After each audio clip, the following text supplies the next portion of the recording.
امام جلال الدین سیوطی اس بات کو لکھتے ہیں کہ 3 شامی نوجوان تھے اور بہت بڑے مجاہد تھے، بڑے دلیر تھے، بڑے مجاہد تھے اور بڑے جنگجو تھے۔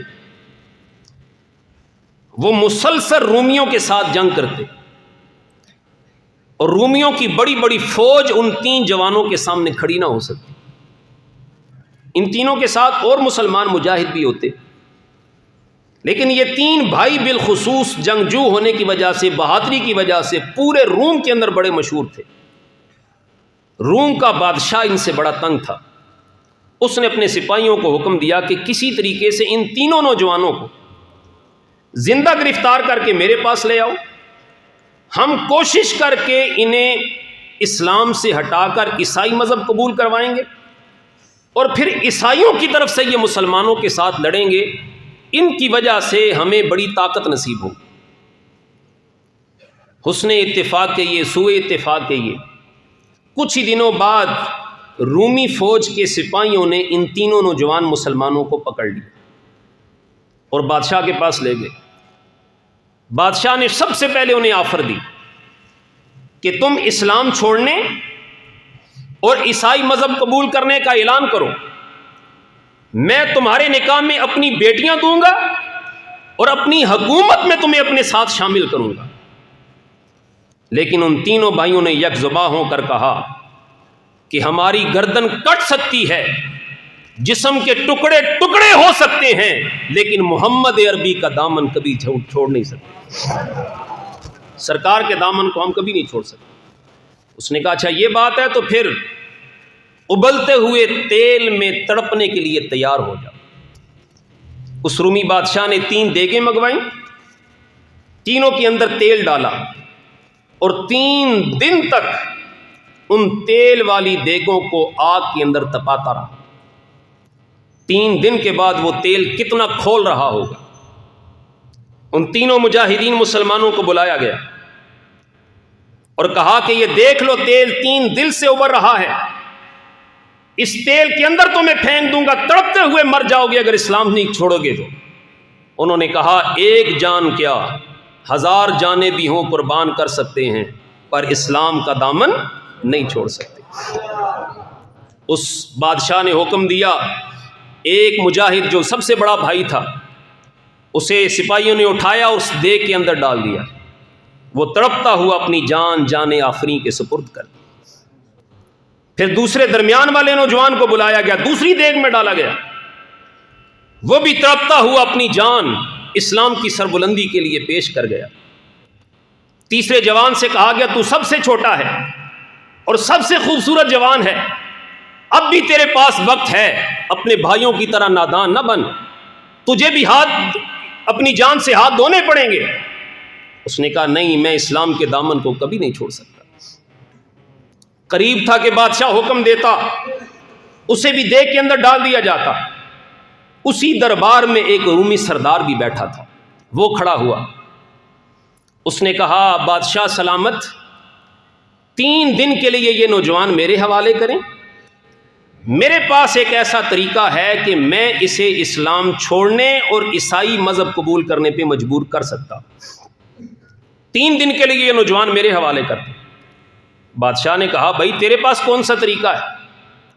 اس نے کہا میری ایک جوان سالہ بیٹی ہے اور یہ بات آپ بھی جانتے ہیں وہ بڑی حسینہ ہے، پورے روم کے اندر اس کے حسن کے چرچے ہیں، یہ جوان ایک نظر میری بیٹی کو دیکھے گا، اس کے حسن کے جال میں پھنس جائے گا، اسلام چھوڑنے اور عیسائی مذہب قبول کرنے پہ مجبور ہو جائے گا۔ لیکن اس نادان کو یہ خبر نہ تھی کہ فانوس بن کے جس کی حفاظت ہوا کرے، وہ شمع کیا بجھے جسے روشن خدا کرے، وہ شمع کیا بجھے جسے روشن خدا کرے۔ بادشاہ نے کہا یہ بات ہے تو ٹھیک ہے، یہ جوان میں 3 دن کے لیے تمہارے حوالے کرتا ہوں۔ اللہ اکبر۔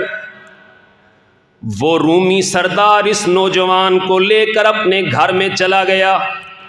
اس کے گھر کے اندر ایک اندھیری کوٹھڑی تھی، اس نوجوان کو اس رومی سردار نے اندھیری کوٹھڑی کے اندر بند کر دیا، اپنی بیٹی کو سمجھایا، رات کا پہر شروع ہوا، اپنی اپنی بیٹی کو سمجھا کے اس نوجوان کی اندھیری کوٹھڑی کے اندر داخل کر دیا۔ نوجوان ساری رات اللہ کی عبادت میں مشغول رہا۔ وہ جوان سالہ خوبصورت لڑکی انتظار کرتی رہی، شاید ابھی جوان کی عبادت مکمل ہو، میری طرف دیکھے، میرے حسن کا دیوانہ بن جائے، اسلام چھوڑنے اور عیسائی مذہب قبول کرنے پہ مجبور ہو جائے۔ مگر وہ نوجوان ساری رات اللہ کی عبادت کرتا رہا۔ جب سحری کا وقت آیا، اس نوجوان نے تھوڑا سا پانی پیا، پانی پی کر دونوں ہاتھ اللہ کی بارگاہ میں دعا کے لیے اٹھا کے عرض کرنے لگا، اے اللہ، جو رات میں نے عبادت میں گزاری میری عبادت کو بھی قبول کر لے، اور آج کا دن جو روزے کی حالت میں گزارنا چاہتا ہوں مجھے اس پہ بھی استقامت عطا فرما دے۔ اللہ اکبر۔ جب صبح ہوئی، وہ جوان سالہ خوبصورت لڑکی اندھیرے کمرے سے باہر آئی۔ باپ نے کہا، بیٹی لگتا ہے کوئی خوشخبری لے کے واپس آئی ہے۔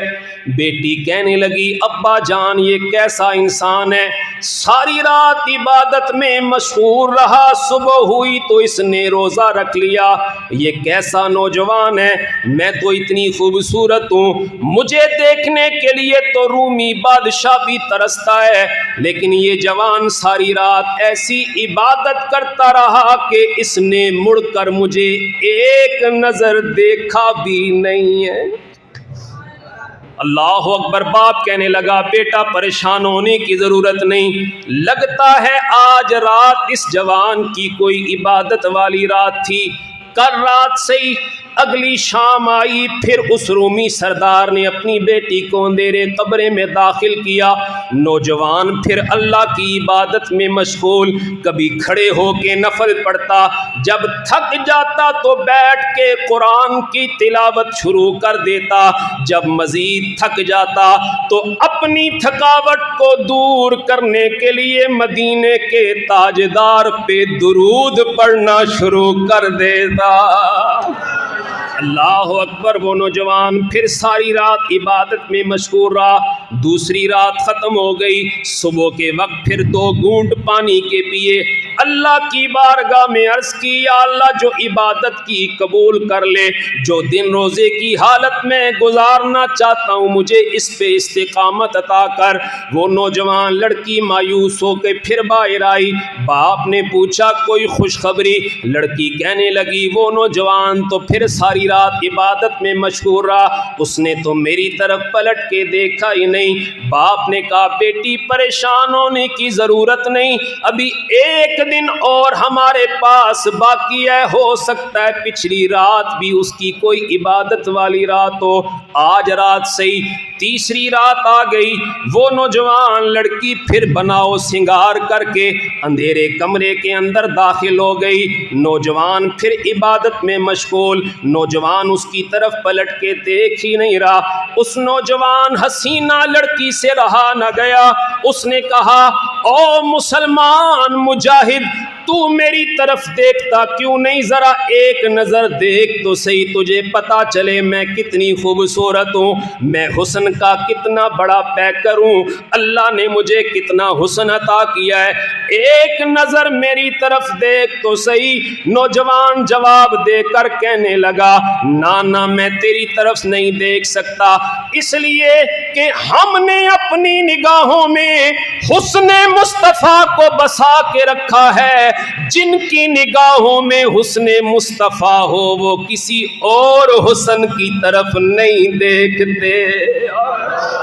اللہ اکبر۔ وہ نوجوان لڑکی کہنے لگی، ارے نادان جوان، ذرا دیکھ تو صحیح، مجھے ایک بات کا جواب تو دے، تیرے پہلو کے اندر اللہ نے دل رکھا ہے یا کوئی پتھر رکھا ہے؟ تو عبادت میں مشغول رہتا ہے، میری طرف پلٹ کے دیکھتا ہی نہیں، تیرے پہلو کے اندر پتھر ہے یا کوئی دل ہے؟ وہ نوجوان لڑکا کہنے لگا، نانا اللہ نے میرے جسم کے اندر بھی دل رکھا ہے، پر کیا کریں، ہم نے اپنے دل کی ہر دھڑکن میں مدینے والے مصطفیٰ کو بسا کے رکھا ہے۔ ہم نے اپنے دل کی ہر دھڑکن میں مدینے کے تاجدار کو بسا کے رکھا ہے۔ وہ نوجوان لڑکی یہ کہنے پہ مجبور ہو گئی، اور نوجوان لڑکے مجھے اب پتہ چل گیا تو بھی سچا، تیرا دین بھی ٹلا ٹلا نہیں، تو بھی سچا، تیرا دین بھی سچا، تیرا نبی بھی سچا، اور تیرے نبی کو بھیجنے والا تیرا رب بھی سچا۔ اے نوجوان لڑکے مجھے پتا چل گیا تو بھی سچا، تیرا دین بھی سچا، جلدی سے مجھے کلمہ پڑھا کے مجھے بھی اسلام میں داخل کر دے، میں بھی مسلمان ہونا چاہتی ہوں، مجھے بھی اسلام اچھا لگتا ہے۔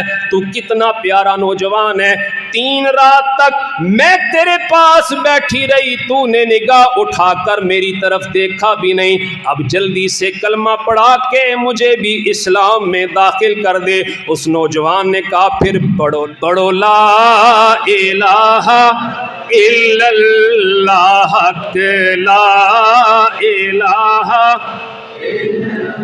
حق، لا الہ